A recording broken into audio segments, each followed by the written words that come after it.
일본 어느 마을에 1000그루의 과일나무가 있는 과수원을 가꾸는 믿음 좋은 농부가 있었습니다.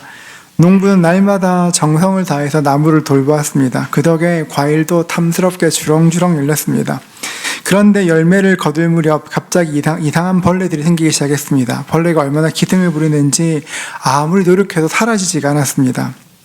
고민하던 농부는 어느 날 온 가족을 불러 모았고 함께 벌레 퇴치를 위해서 철야 기도를 하자 이야기했습니다. 낮에는 열심히 일했고 밤이 되면 열심히 기도했습니다. 이 이야기를 들은 사람들이 비웃었습니다. 아유, 기도한다고 벌레가 없어지겠어. 그러던 어느 새벽 이상한 일이 일어났습니다.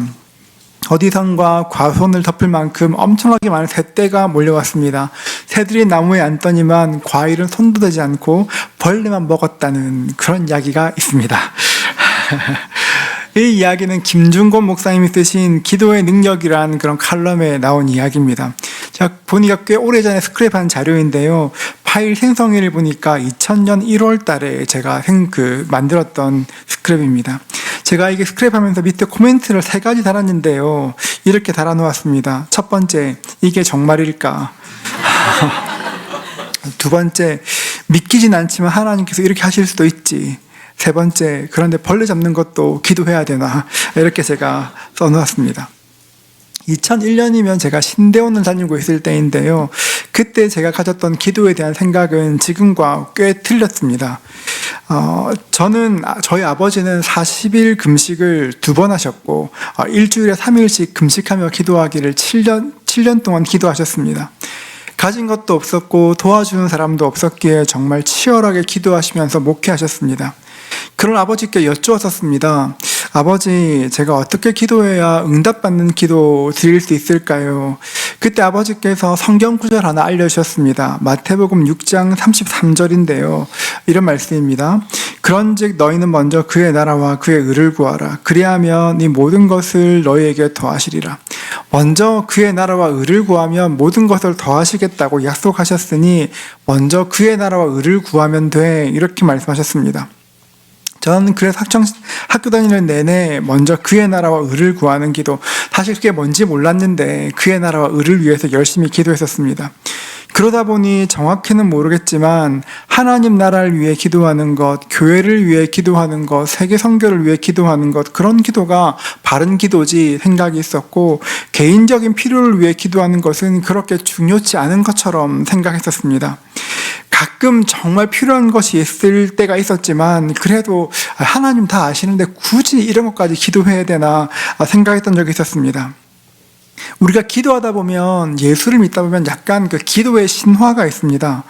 벌레 잡는 것 같은 기도, 그런 사소한 것들, 우리 일상의 필요를 위한 기도들은 기도해야 하긴 하지만 약간 수준 낮은 기도처럼 생각하고, 나라와 민족을 위한 기도, 하나님의 영광을 위한 기도, 그런 기도 드릴 때 하나님 기뻐하신다 생각했습니다. 그러다 보니 내가 지금은 하나님께 무엇을 달라고 기도하지만, 복을 구하며 기도하지만, 영적으로 성장하면, 성숙하면 무엇을 구하는 기도가 아니라 하나님을 위해 기도할 것이라 생각했습니다.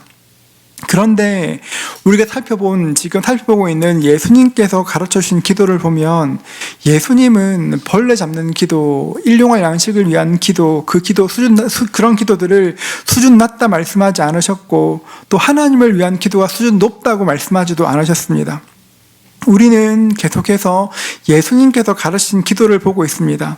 주기도문은 크게 2가지로 나눌 수 있습니다. 첫 번째가 하나님을 위한 기도이고, 두 번째가 우리를 위한 기도입니다. 하나님을 위한 기도, 하늘에 계신 우리 아버지, 절대 주권을 가지신 하나님의 이름 부르며 기도합니다. 이름이 거룩히 여김을 받으시오며, 하나님, 내 삶에 하나님이 가장 중요하십니다. 나라가 임하게 해주십시오. 하나님, 내 삶에 아버지의 다스림이 이루어질 수 있도록 도와주십시오. 아버지의 뜻이 하늘에서와 같이 땅에서도 이루어지게 해주십시오. 하나님, 내 삶을 향한 아버지의 뜻이 가장 좋음을 압니다. 하나님의 가장 좋은 뜻이 내 삶에 경험될 수 있도록 기도해 주십시오. 예수님께서는 하나님에 대해서 기도하라 하셨고, 이어서 우리를 위한 기도 세 가지가 등장하는데 그 첫 번째가 11절입니다. 우리 11절 한 번 더 같이 읽어볼까요? 함께 읽습니다. 오늘 우리에게 일용할 양식을 주시옵고. 오늘 우리에게 일용할 양식을 주시옵고, 일용할 양식을 위해서 기도하라 하셨습니다. 여러분 생각해보면 높고 위대하신 하나님의 뜻을 위해서 기도하다가 갑자기 일용할 양식을 위한 기도, 먹을 것을 위한 기도 하려니까 약간의 괴리감이 있기도 합니다. 갑자기 그 큰 기도가 너무 사소한 기도로 변하는 것만 같습니다. 하지만 여러분, 일용할 양식을 위한 기도는 작은 기도도 아니고 사소한 기도도 아닙니다. 고려신학대학원의 박영돈 교수가 쓴 밥심으로 사는 나라라는 책이 있습니다. 주기도문에 관한 설교집인데요. 이 책에서 박영돈 교수는 밥을 구하는 것이 주기도문의 핵심이다, 이렇게 말합니다. 제가 책을 읽다가 이 부분이 참 좋았습니다. 정말 그렇다 생각하겠습니다. 일용할 양식을 구하는 기도는 일용할 양식을 구하는 기도일 뿐 아니라 우리를 향한 하나님의 사랑을, 하나님의 관심을 보여주는 기도이기 때문에 그렇습니다. 여러분, 예수님은 우리의 삶에, 우리의 생계에 관심이 있으십니다. 예수님은 우리의 먹고 마시는 것, 생활하는 것, 관심을 가지고 계십니다. 생계에 대한 우리의 기본적인 불안을, 먹고 마시는 것에 대한 기본적인 불안을 주님은 잘 아십니다. 아버지 요셉이 세상을 떠난 뒤에 장남 예수는 동생들과 가족들의 생계를 책임지기 위해서 땀 흘려 일했습니다. 어쩌면 청년 목수 예수가 운영하는 그 목공소는 꽤 물건 잘 만드는 것으로 유명했을 수도 있습니다. 어쩌면 실력이 좋아서 꽤 돈을 벌었을지도 모르겠습니다. 여러분, 그런데 생각해보면 장사하는 것 아닙니까? 예수님의 목공소에는 이렇게 값을 깎으려는 사람이 없었을까요? 멀쩡한 물건 구입하고 나서 품질 안 좋아 컴플레인하는 그런 사람들, 진상들 없었을까요, 여러분? 물건을 만드는 것도 꽤 힘든 일이었지만 그런 사람들과 상대하는 것도 정말 힘든 일이었습니다. 예수님께서는 우리가 일하는 것의 고단함들을 잘 아십니다. 제가 전에 신방할 때 어느 성도님께서 밤 10시에 신방해달라고 부탁하신 적이 있습니다. 신방 일정이 잘 안 맞아서 밤에라도 신방 받고 싶다고 밤 10시에 신방하기로 했는데 엘리베이터에서 딱 그분과 마주쳤습니다. 통근 버스를 타고 오시면서 창문에 기대 주무셨는지 한쪽 머리가 눌려가지고 이렇게 엘리베이터 타고 들어오셨습니다. 제가 그 모습 보는데 절로 기도되었던 적이 있었습니다. 요즘 신방하다 보면 직장에서의 관계 때문에 기도를 부탁하는 분도 참 많으시고 실적의 어려움 때문에 기도를 부탁하시는 분들도 많으십니다. 요즘 보니까 이직에 대한 기도 부탁하시는 분도 참 많습니다. 여러분, 우리가 기억해야 될 것이 무엇이냐면 예수님께서는 우리의 고단함을, 우리의 그런 생계 때문에 겪는 고단함을 잘 아신다는 것입니다. 고단하게 일하고 사람들과 부딪히는 것들을 다 아신다는 것입니다. 이 땅을 사는 어떤 사람도 양식 없이는 살 수 없고 양식 없이 최소한의 인간다움을 지키는 것은 정말 어려운 일입니다. 그렇기 때문에 일용할 양식을 위해서 기도한다는 것은 믿음 적은 사람이, 신앙 수준이 낮은 사람이 기도하는 것이 아니라 이 땅을 사는 모든 사람들이 마땅히 드려야 될 기도인 것입니다. 주님께서 이렇게 기도하십니다. 오늘 우리에게 일용할 양식을 주시옵고. 우리가 알아야 될 것은 예수님께서 말씀하신 일용할 양식이라는 것은 단지 우리가 먹을 것들만을 뜻하는 것이 아닙니다. 양식은 그리스어로 아르토스인데요, 빵이라는 뜻입니다. 우리 문화로 번역하면 밥이 되겠죠. 종교개혁자 마르틴 루터는 주기도문에서 말하는 양식은 우리가 실제로 먹는 양식만을 말하는 것이 아니라 우리에게 필요한 모든 것을 뜻하는 것이다, 이렇게 주석하였습니다. 저는 이 해석이 참 옳다고 생각합니다. 여러분, 일용할 양식은 하늘에서 떨어지는 것이 아닙니다. 열심히 일해야 합니다. 일하기 위해선 직장도 있어야 하고, 직장에 가려면 공부도 해야 하고, 휴대폰도 필요하고, 자동차도 필요합니다. 쉴 수 있는 집도 필요하고, 입을 옷도 필요합니다. 직장에 가면 정서적으로 유대할 사람도 있어야 하고, 일을 할 수 있는 능력도 필요합니다. 그러니까 일용할 양식을 구하라는 것은 단순히 먹을 것을 뜻하는 것이 아니라 우리가 살아가는 데 필요한 모든 것을 구하라, 그런 말씀이십니다. 신약학자인 마이클 윌킨스는 예수님께서 말씀하신 양식은 단순히 먹고 사는 것만을 뜻하는 것이 아니라 일부로서 전체를 나타내는 제휴법이라 이야기하였습니다. 일부로서 전체를 대표하는 것, 이것은 여러분 구약 성경에 굉장히 자주 사용되는 방식입니다. 예를 들면 11조와 같은 것입니다. 11조를 낼 때 우리가 10분의 1을 드리지만 그 마음이 무엇입니까? 주님, 전부가 주님의 것이지만 제가 이것 구별해 드립니다. 그런 건 아니겠습니까? 일용할 양식을 구하는 기도는 우리에게 필요한 것을 구하는 기도이고, 동시에 우리에게 주신 일용할 양식을 날마다 누릴 수 있는 은혜를 달라고 기도하는 것이기도 합니다.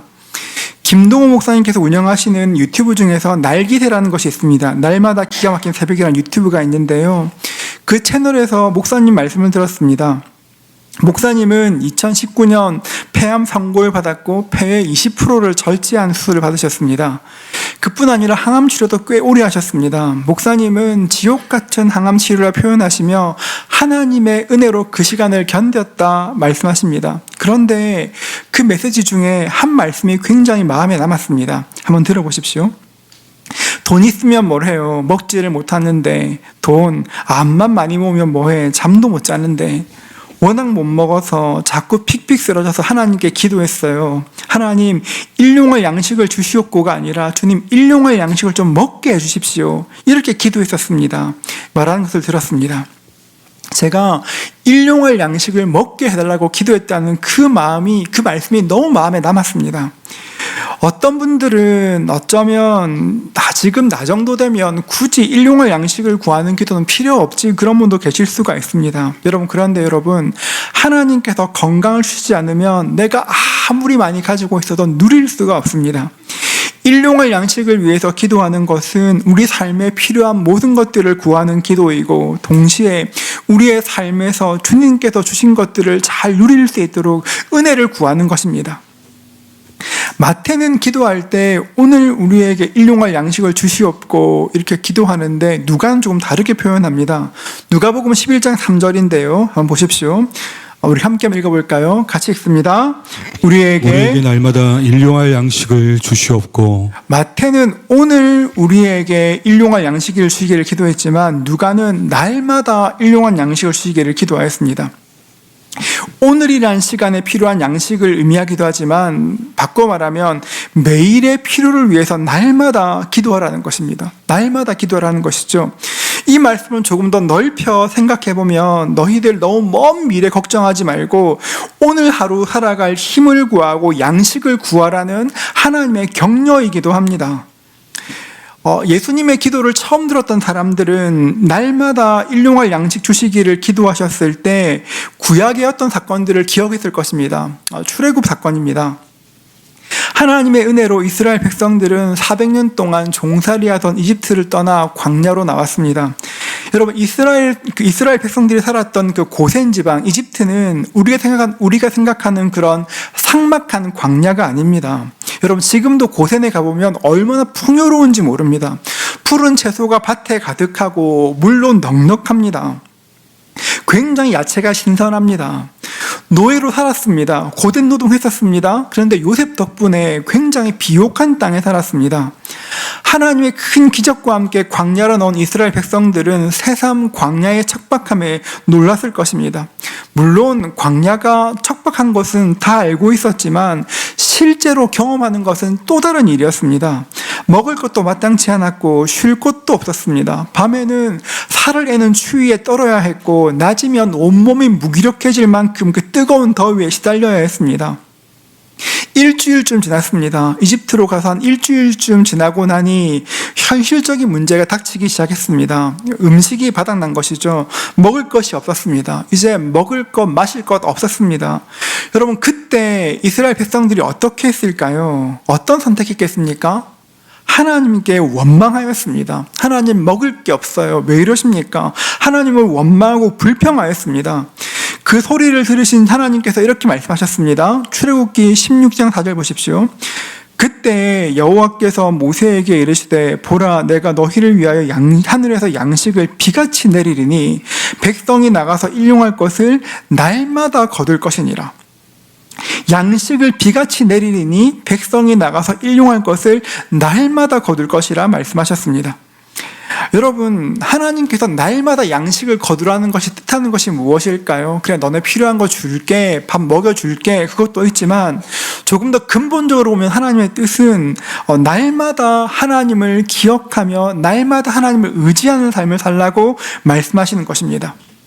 만나를 내리실 때 오늘 먹을 양식을 거두려 하셨습니다. 그런데 이스라엘 사람들은 처음에 만나를 보고 내일 것도 거두고 모레 것도 거두었습니다. 곧 썩어 없어지긴 했지만 열심히 모았습니다. 여러분, 이스라엘 백성들이 하루치 양식을 가져가지 않고 이틀, 3일치 양식을 미리 다 땡겨갔던 이유가 무엇일까요? 사람들의 마음에 불안함이 있었습니다.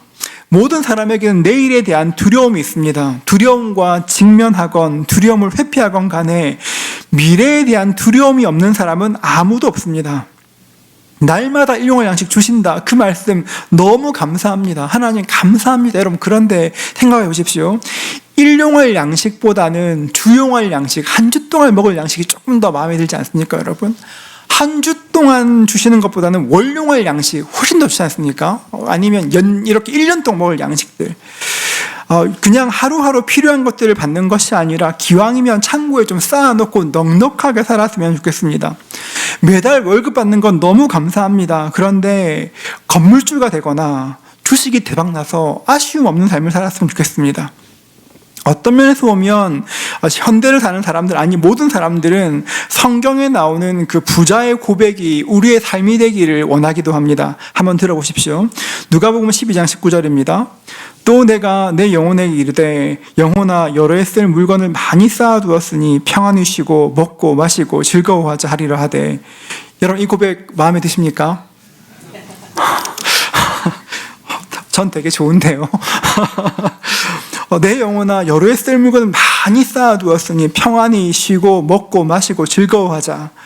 여러분, 우리 모두가 원하는 것이죠. 여러분, 그런데 누가복음에 나온 이 부자는 여러분 나쁜 일을 해서 돈을 번 사람이 아닙니다. 16절부터 18절 말씀 보십시오. 또 비유로 그들에게 말하여 이르되 한 부자가 그 밭에 소출이 풍성함에 심중에 생각하여 이르되 내가 곡식 쌓아둘 곳이 없으니 어찌할까 하고 또 이르되 내가 이렇게 하리라 내 곡간을 헐고 더 크게 짓고 내 모든 곡식과 물건을 거기 쌓아두리라. 열심히 농사지어서 소출이 풍성했습니다. 여러분, 누군가 속여서 재물을 얻은 것이 아닙니다. 도덕적으로 결함 있는 것도 아닙니다. 여러분, 그런데 하나님께서는 이 사람에 대해 말하기를 어리석은 부자라 하셨습니다. 그냥 부자가 아니라 어리석은 부자라 하셨습니다. 열심히 일을 해서 돈을 모았습니다. 투자도 열심히 하였습니다. 가진 것이 많아서 창고를 헐고 또 짓고 또 짓고 하는데 그런 사람에게 주님께서 너 참 어리석다 말씀하신 이유가 무엇일까요? 딱 한 가지 이유입니다. 이 사람은 땅에서의 삶이 전부인 것처럼 생각했기 때문에 그렇습니다. 땅에서의 삶이 전부일 것이라 생각했습니다. 어쩌면 이 사람도 천국 있겠지 생각했을지 모르겠습니다. 어쩌면 그래 내가 주를 위해서 어떤 일을 해야 해 생각했을지도 모르겠습니다. 하지만 실제로 그의 삶에 드러났던 것은 그저 창고를 짓고 또 짓는 것밖에 없었습니다. 이 땅에서의 삶이 전부라 생각했기 때문에 이 땅에서의 쓸 것만, 이 땅에서 누릴 것에만 모든 관심을 기울였기 때문에 하나님께서 그 사람에게 너 참 어리석다 말씀하셨습니다. 날마다 일용할 양식을 구하는 기도의 그 내면에는 불안함과 두려움이 있습니다. 어떤 불안함이 있을까요? 하나님 일용할 양식 주신다고 말씀하시는데 내가 필요한 바로 그 순간에 하나님께서 돕지 않으시면 어떻게 하나? 나 진짜 도움이 간절한데 그때 나를 돕지 않으면 어떻게 하나? 그런 마음 듭니다. 그래서 내가 무엇인가 준비해야 된다 생각합니다. 여러분, 제 이야기 오해하지 마십시오. 전 여러분이 저축하거나 투자하거나 노후를 위해 준비하는 것이 필요 없다 말하는 것이 결코 아닙니다. 열심히 일하시고 열심히 저축하시고 열심히 투자하시고 최선을 다해 준비하십시오. 여러분, 그런데 지금 이 문제의 핵심은 준비하는 것이 아니라 무엇을 더 의지하는가, 믿음의 문제입니다. 열심히 투자하고 저금하고 애쓰지만 우리가 끝까지 의지할 것은 우리가 준비한 저축과 연금이 아니라 내가 의지할 것은 하나님이시지, 하나님이 내 삶에 일용할 것들은 공급하시지, 그것들을 믿는 믿음이 필요한 것입니다. 시편 68편 19절은 이렇게 말합니다. 우리 함께 한번 선포해 볼까요? 함께 읽습니다. 날마다 우리 짐을 지시는 주 곧 우리의 구원이신 하나님을 찬송할지로다. 한 번 더 선포할까요? 날마다 우리 짐을 지시는 주 곧 우리의 구원이신 하나님을 찬송할지로다. 여러분, 하나님이 어떤 분이십니까? 하나님 우리를 한 번 도와주시고 두 번 도와주시고 세 번 도와주시는 분이 아니라 하나님은 날마다 우리를 도와주시는 분이십니다.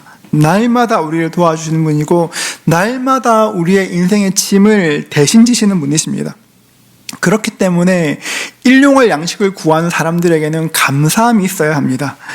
일용할 양식이 있음에도 불구하고 내일에 대한 두려움 때문에 감사가 사라지고 평안이 사라지는 것은 결핍의 문제이기도 하지만 정확히 말하면 내가 하나님을 신뢰하지 않는 믿음의 문제이기도 합니다. 이번 봄학기 다락방에서 빌립보서 말씀을 살펴보고 있는데요. 제가 순장반에서 말씀을 나누기 위해서 그 일과의 설교를 들었습니다.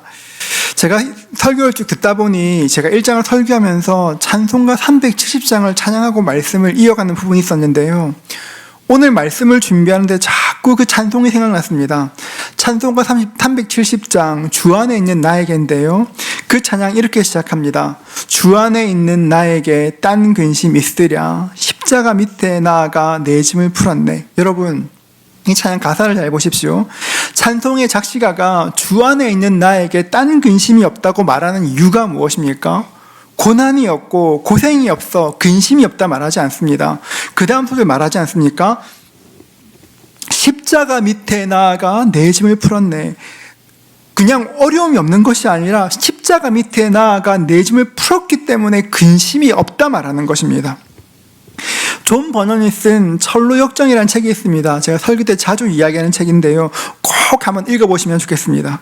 철로역정에 보면 장망성, 장차 망할 성에서 자기의 짐 때문에, 죄짐 때문에 고민하는 한 사람이 나옵니다. 그 사람은 전도자의 전도를 받아 천성으로 가는 길을 알게 되고 그 길을 가게 되었습니다. 천성을 향해 길을 걸어가는데 등에 짊어진 그 짐이 점점 무거워지는 것을 느꼈습니다. 그 짐을 지고 전도자가 가르쳐준 좁은 길을 쭉 걸어가다가 마침내 야트막한 야산 하나를 보게 되었습니다. 언덕 하나를 보게 되었습니다. 그 언덕의 꼭대기에는 십자가가 있었고 그 아래는 무덤이 있는 그런 작은 언덕이었습니다. 순례자는 그 짐을 지고 언덕에 올라가 마침내 십자가 앞에 이르렀습니다. 그 순간 자기를 그렇게 눌러왔던 그 무거운 짐 보따리가 등에서 툭 떨어지더니만 떼굴떼굴 굴러 무덤 속으로 쏙 들어갔습니다. 존 버니언은 이 부분을 이렇게 묘사합니다. 한번 들어보십시오. 마침내 자유로워진 크리스천은 더할 나위 없이 즐거워하며 행복해 소리 질렀다. 주님이 고통을 당하신 덕에 내가 쉼을 누리고 그분이 스스로 죽음을 택하신 까닭에 내가 생명을 얻었구나. 크리스천은 한참 동안 가만히 서서 십자가를 우러러보았다. 그저 바라보기만 해도 짐이 벗겨진다는 것이 너무 놀라워서 믿기지 않았다. 크리스천은 보고 또 보았다. 어느새 눈물이 솟아 뺨을 타고 흘러내렸다. 이렇게 말합니다. 저는 이 부분이 우리가 찬송했던 찬송가의 가사와 꼭 같다는 생각을 했습니다. 여러분, 그렇지 않습니까? 이 세상 살면서 짐 없는 사람이 누가 있겠습니까? 다 이렇게 앉아있지만 각자 마음에 짐 하나 없는 사람이 누가 있겠습니까? 누구나 짐이 있습니다. 하지만 그럼에도 불구하고 근심 없이 살 수 있습니다. 어떻게 그럴 수 있을까요? 주님의 십자가 앞에서 짐을 풀면 그 짐이 없어지는 것입니다. 그러면 어떻게 해야 십자가 앞에 그 짐을 풀 수 있을까요? 찬송가 370장 2절은 그렇게 말합니다. 한번 들어보십시오. 그 두려움이 변하여 내 기도 되었고 전날의 한숨 변하여 내 노래 되었네. 그 두려움이 변하여 내 기도 되었고 전날의 한숨 변해서 내 노래가 되었다고 이야기합니다. 여러분, 저는 이 찬송이 우리의 인생을 잘 보여준다고 생각합니다. 우리에게는 언제나 두 가지 선택이 있습니다. 먼저는 죽을 때까지 두려움에 사는 인생이 있습니다. 전날의 두려움이 변하여 오늘의 두려움이 되고 오전의 두려움이 변하여 오후의 두려움 되는 인생이 있습니다. 이 땅에 많은 사람들이 그렇게 살아갑니다. 그리고 또 한 부류의 인생이 있습니다. 그것은 내 두려움이 변하여 내 노래 되었다고 고백하는 인생입니다. 나에게 두려움이 있으나 그 두려움이 변하여 내 노래 되는 그 인생이 있습니다. 여러분은 어떤 인생을 살기 원하십니까? 어제의 두려움이 오늘의 두려움 된 인생을 살기 원하십니까? 전날의 두려움이 노래되는 그 인생 살기를 원하십니까? 우리 삶에 어떻게 두려움이 없을 수 있겠습니까? 여러분, 그런데 두려움이 찾아올 때마다 선포해야 되는 것입니다. 시편 68편 19절 말씀 우리 한 번 더 같이 선포하겠습니다. 함께 읽습니다. 날마다 우리 짐을 지시는 주 곧 우리의 구원이신 하나님을 찬송할지로다. 날마다 우리 짐을 지시는 주 곧 우리의 구원이신 하나님을 찬송할 것이라 말씀하셨습니다. 여러분, 날마다 일용할 양식을 주시는 그 주님께서 날마다 우리의 짐 지시는 것을 믿으실 수 있기를 축복합니다. 여러분, 하나님 우리의 짐을 지십니다. 마태복음 6장 34절도 이렇게 말합니다. 함께 읽겠습니다. 함께 읽습니다. 그러므로 내일 일을 위하여 염려하지 말라. 내일 일은 내일이 염려할 것이요 한날의 괴로움은 그날로 족하니라. 아멘. 여러분, 그렇습니다. 여러분, 내일 일은 내일이 염려하게 하십시오. 여러분, 이 말씀을 믿음으로 받으실 수 있기를 축복합니다. 여러분, 이 말씀은 지금 눈앞에 있는 현실을 무시하라는 것이 아닙니다. 눈앞에 있는 현실, 눈앞에 있는 큰 벽은 정확히 바라보지만 그냥 그 벽만 보는 것이 아니라 나와 함께 하시는 주님, 내 곁에 계신 주님과 함께 그 어려움을 보라는 것입니다. 왜냐하면 우리에게는 모든 것을 하시고 가장 좋으신 능력 많으신 아버지가 우리와 함께 하기 때문에 그렇습니다. 여러분, 우리에게는 아버지가 계십니다. 우리에게는 아버지가 계십니다. 여러분의 인생에 아버지 계심을 확신할 수 있기를 축복합니다. 여러분, 그것들을 확신한 인생과 그렇지 않은 인생은 전혀 다른 삶을 살아가는 것입니다. 그렇기 때문에 일용할 양식을 위한 기도는 자족을 위한 기도입니다. 잠언 30장에서 아굴은 이렇게 고백합니다. 30장 7절과 8절인데요. 이렇게 기도합니다.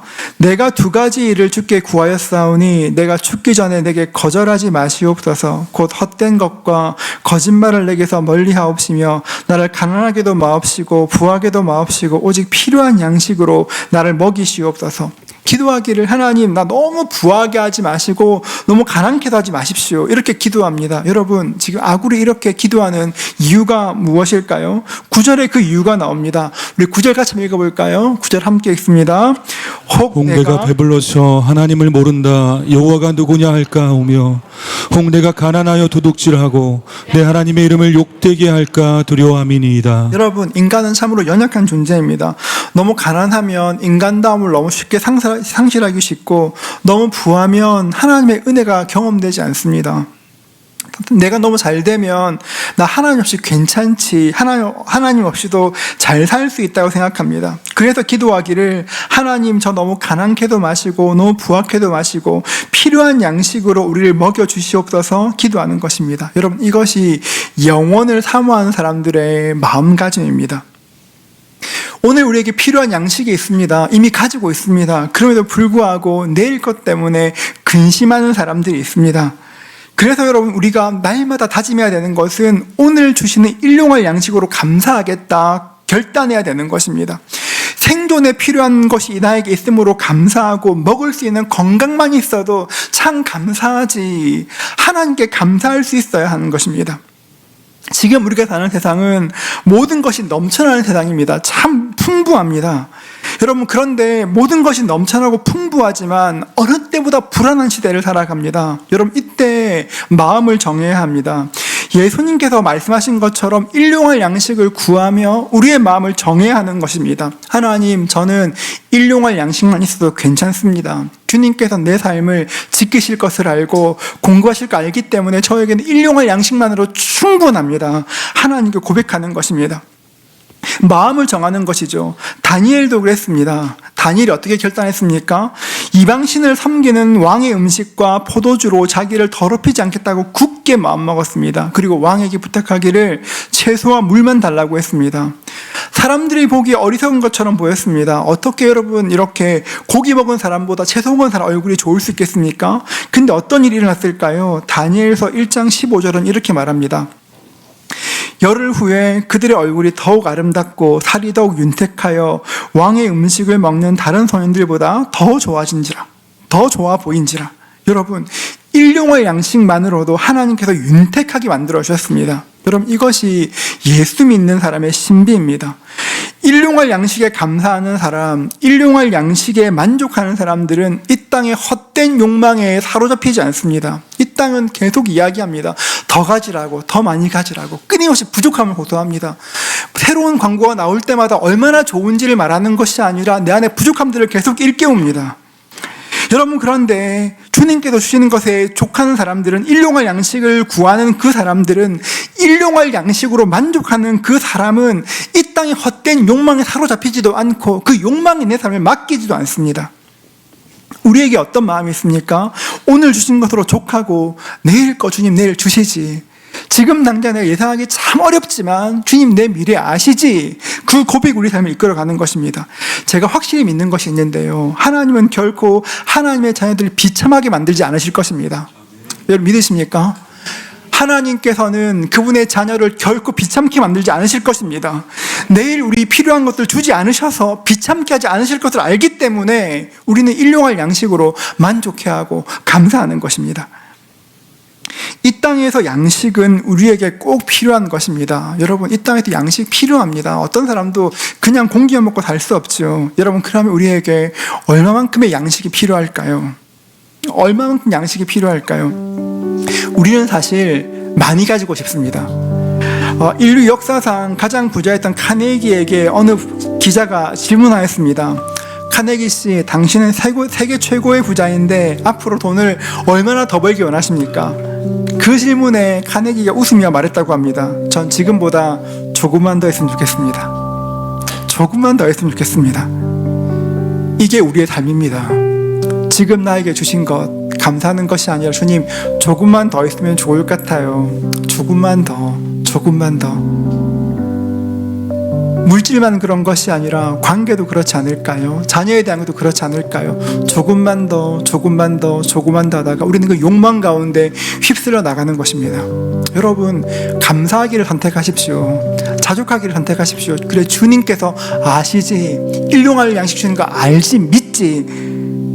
여러분, 그 마음이 우리를 새롭게 하는 것입니다. 예수님께서 공생애를 시작하시면서 사탄에게 시험 받으셨습니다. 첫 번째 시험 무엇이었습니까? 돌로 떡 만드는 것이었습니다. 40일을 굶주렸습니다. 충분히 하실 능력 있으신 분이십니다. 그런데 주님께서 거절하셨습니다. 그리고 말씀하셨습니다. 마태복음 4장 4절인데요, 우리 함께 읽겠습니다. 함께 읽습니다. 예수께서 대답하여 이르시되 기록되었으되 사람이 떡으로만 살 것이 아니요 하나님의 입으로부터 나오는 모든 말씀으로 살 것이라 하였느니라 하시니. 여러분, 이 땅의 것 이미 가지고 계십니까? 여러분, 그렇다면 주님께 기도해야 될 것이, 주님 하나님 말씀으로 만족할 수 있도록 기도하셔야 됩니다. 하나님 말씀이 없으면 그 무엇도 우리를 자족하게 할 수 없습니다. 하나님께 주신 말씀이 없으면 그 무엇도 우리 마음을 통제할 수가 없습니다. 날마다 일용할 양식을 구하는 것은 날마다 필요한 우리의 양식을 구하는 것이고, 동시에 날마다 필요한 영적인 양식을 구하는 것입니다. 하나님의 말씀이 우리를 자족하게 하고 우리를 사람답게 만드는 것입니다. 여러분, 그렇기 때문에 물질에만 소망을 두는 사람, 잘 먹고 잘 사는 것이 최고라고 생각하는 이 시대에 오늘 우리에게 일용할 양식을 주십사 기도하는 것은 굉장히 불안한 기도입니다. 불편함이 느껴지기도 합니다. 여러분, 그러나 지금 당장 불안해 보이고 불편해 보일지 몰라도 영적으로는 가장 안전한 기도입니다. 어려운 기도죠. 우린 누가 일용할 양식으로 만족할 사람이 어디 있겠습니까? 주님, 저 조금만 더 있으면 좋겠어요. 조금만 더. 여러분, 그런데 말씀으로 삶을 돌아보시고 말씀으로 내 삶을 돌아보시면 일용할 양식으로 감사하고 지금 주신 것만으로 만족하고 행복해할 수 있는 그 은혜를 누리게 될 것입니다. 여러분, 날마다 일용할 양식을 구하셔서 이 땅의 양식만 부어지는 것이 아니라 하늘의 양식이 우리 모두에게 부어질 수 있는 그 은혜에 임하실 수 있기를 주님의 이름으로 축복합니다.